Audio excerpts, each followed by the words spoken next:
It's a total humiliation, Madam Deputy Speaker. Last year, she put up taxes by £40 billion, the biggest tax raid in British history. She promised that she wouldn't be back for more. She swore it was a one-off. She told everyone that from now on, it would be stability and she would pay for everything with growth. Today, she has broken every single one of those promises. If she had any decency, she would resign.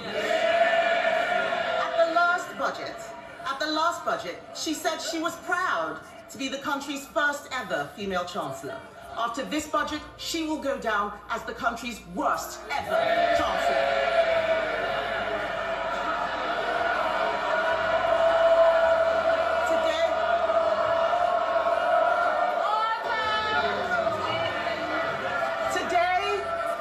Today she has announced a new tax rate of £26 billion. They're all cheering. Household income is down. Spending policies in this budget increase borrowing in every year. That smorgasbord of misery we just heard from her can be summed up in one sentence. Labour are hiking taxes to pay for welfare. This is a budget for Benefit Street, Madam Deputy Speaker, paid for by working people. This budget increases benefits for 560,000 families by an average of £5,000. They are hiking taxes on workers, pensioners and savers to pay for handouts to keep their backbenchers quiet.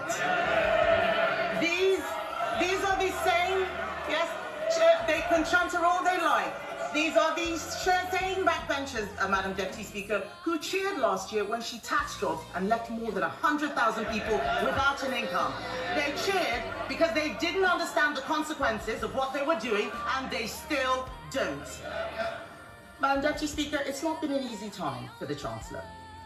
No one liked seeing her sitting on those benches as it dawned on her that her own backbenchers were going to do to her political career what she's done to our economy. But she could have chosen today to bring down welfare spending and get more people into work. Instead, she has chosen to put up tax after tax after tax, taxes on workers, taxes on savers, taxes on pensioners, taxes on investors, taxes on homes, holidays, cars, I think even milkshakes, taxes on anyone doing the right thing. She and this government have lost what little credibility they had left, and no one will ever trust her again. What's amazing, Madam Deputy Speaker, is that she has the nerve to come to this House and claim this is all someone else's fault. A laundry list of excuses. Yeah. Yes. Madam Deputy Speaker, they blame the Conservatives as if we've been sneaking into the Treasury under the cover of darkness to give pay rises to the unions. She inherited an economy with inflation at 2% and record high employment. She has tanked it in just over a year. Endless excuses. She blames Brexit. She blames Donald Trump. She needs to blame herself. And I've got some news for her. The Chancellor didn't seem to understand what the OBR was saying. Inflation is up, not down, and that inflation was stoked by her tax and spend decisions. The economic fiscal outlook says that they expect inflation to stay higher for longer. Everybody else has read it. She still hasn't read the OBR analysis. She blames higher than expected borrowing costs. Where does she think they came from? Those borrowing costs are driven by her lack of grip. She is paying more, you're saying us, she's paying more to borrow than Greece. She is paying more to borrow than at any point under the 14 years of Conservative government. Perhaps if Labour MPs read a book sometimes, they would know something. That includes an energy crisis, Madam Deputy Speaker. Under us, we had an energy crisis sparked by a war in Ukraine and a global pandemic. What is her excuse? What is her excuse? She is taking the public for fools, but they are under no illusions whose fault this is. The fact is, the bad choices she is making today, choices to break promises, choices to put up taxes, choices to spend more of other people's money, are because of the bad choices she made at the last disastrous budget. If you want growth, you need to start with knowing what kind of country you want to be and make a plan to get there. Create certainty for the people and businesses who will drive growth. There is no growth and no plan because Labour focused on settling scores and scratching the itches they had in opposition. She promised stability, she delivered chaos. Just look at the circus around this budget. First the leaks, then more leaks to try to undo the damage. Calling panicky press conferences, U-turning on her U-turns, rolling the pitch one day only to plough through it the next. She had the cheek to talk about stability, Madam Deputy Speaker. She has become the first Chancellor in history to release the whole budget ahead of time. This is extraordinary. It tells you everything you need to know about her grip on the Treasury. She's making the UK a shambolic laughingstock to international investors, and if she doesn't resign for breaking her promises, she should sure as hell go for this. Madam Deputy Speaker, what have we got for all this chaos and disorder? There are 1 million more people claiming universal credit than there were at the time of the last budget. Government spending, up. Welfare spending, up. Universal credit claimants, up. Unemployment, up. Debt interest, up. Inflation, up. And what about the things that you want to go up? What about the things you want to go up? Growth, down. Investment, down. Business confidence, down. The credibility of the Chancellor, and not just down, through the floor. These figures are shocking. Does she really think that anyone will be confused by the sleight of her hand that she had in her speech? Her speech today was an exercise in self-delusion. Today, she had an opportunity to apologize and show some humility. Instead, we've been fed puff pieces in the Times and the FT showing a woman wallowing in self-pity, whining about mansplaining and misogyny. Madam Deputy Speaker, let me explain to the Chancellor. Woman, what we've had is wallowing in self-pity and whining about misogyny and mansplaining. So, Madam Deputy Speaker, let me explain to the Chancellor, woman to woman. People out there aren't complaining because she's female, they're complaining because she is utterly incompetent.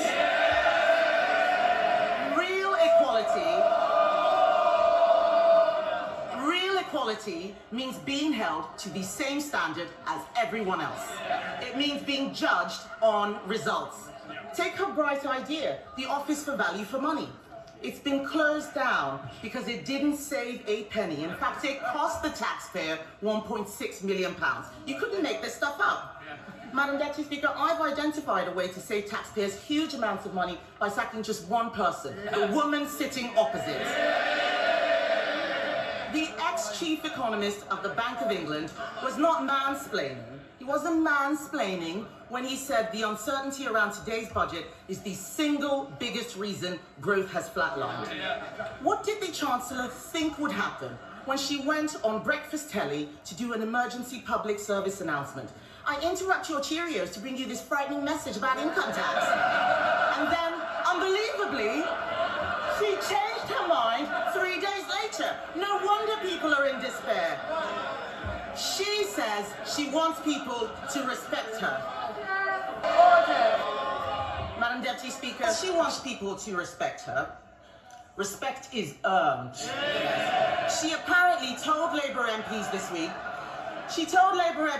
week, I'll show the media, I'll show the Tories, I will not let them beat me. Show us what? Making stuff up at the dispatch box, incompetence, chaos, and the highest tax burden in history. She said to them, Madam Deputy Speaker, I'll be there on Wednesday, I'll be there next year, and I'll be back the year after that. God help us. She is spineless, shameless, and completely aimless. Talk to any business. Talk to someone looking for a job. Unemployment is up every single month since Labour have been in office. They don't want to hear it, but it's true. They're shouting and complaining they cannot create jobs. It is the worst year for graduate recruitment on record. Are they proud of this? Companies like Merck and Ineos slashing investment plan. Thank you, Madam Deputy Speaker. They don't want to hear the truth, but I am speaking for all of those people out there who are sick of this government. Companies like Merck and Ineos are slashing investment plans. The construction sector has shrunk. How is that house building target going, by the way? I'll tell you, Madam Deputy Speaker, they are miles behind and won't even come close to what we achieved. Business confidence is at record lows.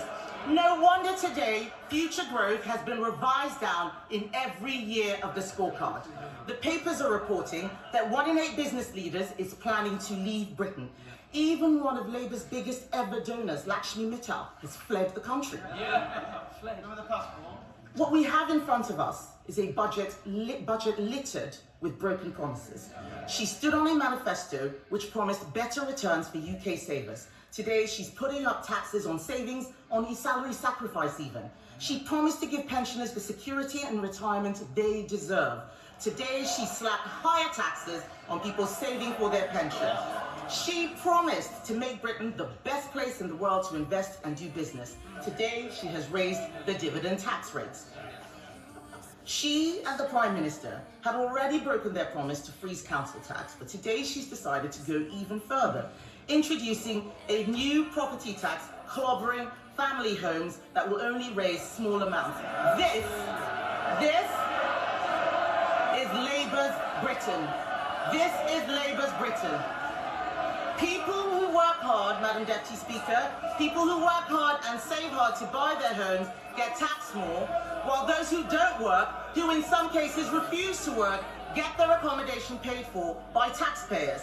And then to top it all off, because taxing your home, your car, your savings and your pension wasn't enough, she has, by her own admission, broken her manifesto promise on income tax. Because in the last budget, she said, and I quote, "I am keeping every single promise on tax that I made in our manifesto, so there will be no extension of the freeze in income tax threshold." She said in that budget that extending the threshold freeze would hurt working people and take money out of their payslips. But today, she has done exactly that. Why should anyone believe anything she's promised in this budget? And so where is the money going? Small changes to rail fares and prescriptions, these are distractions while she steals your wallet. The real story here, Madam Deputy Speaker, the real story is that Labour have lost control of welfare spending. Not only will working people have their tax thresholds frozen while benefits go up in line with inflation, not only have Labour abandoned reforms that would have saved the taxpayer £5 billion after pressure from these backbenchers, today they have added another £3 billion to the bill by scrapping the two-child benefit cap. We introduced that cap, Madam Deputy Speaker, because it means people on benefits have to make the same decisions about having children as everyone else. Even Labour voters know that it strikes the right balance between supporting people who are struggling and protecting taxpayers who are struggling themselves. Just this summer, the Chancellor admitted that lifting the two-child benefit cap was not affordable. But that was before the Prime Minister accidentally fired the starting gun on the race to replace him. So now he and the Chancellor are buying the votes of their own MPs with taxpayers' money. If she wants to reduce child poverty, she should stop taxing their parents and stop destroying their jobs. She congratulated herself on a new tax on landlords. Let me tell her this, hiking tax on landlords will only push up rents. It will push landlords out of the market. The people who will suffer are the tenants. And then she talks about taxes on electric vehicles. These changes will hit rural drivers the hardest, but we know that Labour don't care about rural people. All this budget delivers is higher taxes and out-of-control spending. Nobody voted for this. The Chancellor must take responsibility. She chose to impose the jobs tax, driving unemployment higher month after month. She chose to abandon welfare reform, meaning the benefits bill is spiralling. She chose to spend more and more money she didn't have, leaving taxpayers to foot the bill. She is out of money, out of ideas, out of her depth, and she has run out of road. The country simply cannot afford a Chancellor who can't keep her own promises. Her position is untenable, and she knows it. She's talking to the Chancellor. Is he mansplaining to you, by the way? Is he mansplaining? Do you want some help? Would you like some help? What the Prime Minister should do is grow a backbone and sack her. But he won't, because he knows if she goes down, he goes down with her. So we're stuck with them both, Laurel and Foolhardy. Does she have any sympathy for the people facing Christmas without a salary because of her jobs tax? For the retailers who are suffering sleepless nights because of their plummeting Christmas sales? People out there are crying. Last year, we had the horrors of the Halloween budget. This year is the nightmare before Christmas. And as for her, she's the unwelcome Christmas guest, 10 minutes through the door, and she's eaten all the Quality Street, Madam Deputy Speaker. But let me tell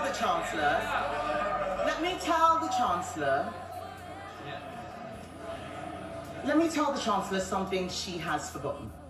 Behind every line in today's Red Book is a family, a home, a lifetime of work and sacrifice. People are frightened, and they have every reason to be. The Chancellor has spent the last year terrifying them. Every decision that she and the Prime Minister make puts more pressure on the people who keep this country going. If Labour are the party of working people, why is it that every day under them, thousands more people are signing off work and onto benefits? If Conservatives were the party of work, the Labour Party should be renamed the Welfare Party. And they are making a mistake. The British public don't want higher welfare spending. They want people in work providing for themselves. They want to live in a country where hard work pays, where what you put in reflects what you get out. And we agree with them. There is an alternative. We Conservatives have set it out. This budget could have saved £47 billion, including £23 billion from welfare. She could have applied our golden economic rule, allocating half of those savings to cutting the deficit and using the rest to cut taxes. Oh, they're all pretending they're not listening. It's the shame of the mess they've made. It's the shame of the mess they've made. Even the dog is laughing at the Chancellor, Madam Deputy Speaker. She could have applied golden economic rule, allocating half of those savings to cutting the deficit, using the rest to cut taxes. She could have abolished stamp duty on homes to get the housing market moving, abolished business rates on shops to breathe life into our high streets. She could have introduced our cheap power plan. It saves a lot more money than what she announced, would bring down energy costs for homes and businesses. That's what she should have done. She should be on the side of people who get up and go to work, people who take a risk to start a company, people working all hours to keep their business afloat. She should be on the side of the farmer, trying to hand something over to the next generation. The investor, deciding whether to spend their money in the UK or elsewhere. She should be on the side of the young person, looking for their first job. The saver, doing the right thing and putting money away for a rainy day. The pensioner, trying to enjoy a decent retirement. This country works when you make the country work for them. Only the Conservatives are on their side, Madam Deputy Speaker. And our plan for them is simple. Bring down energy costs, cut spending, cut tax, back business, and get Britain working again.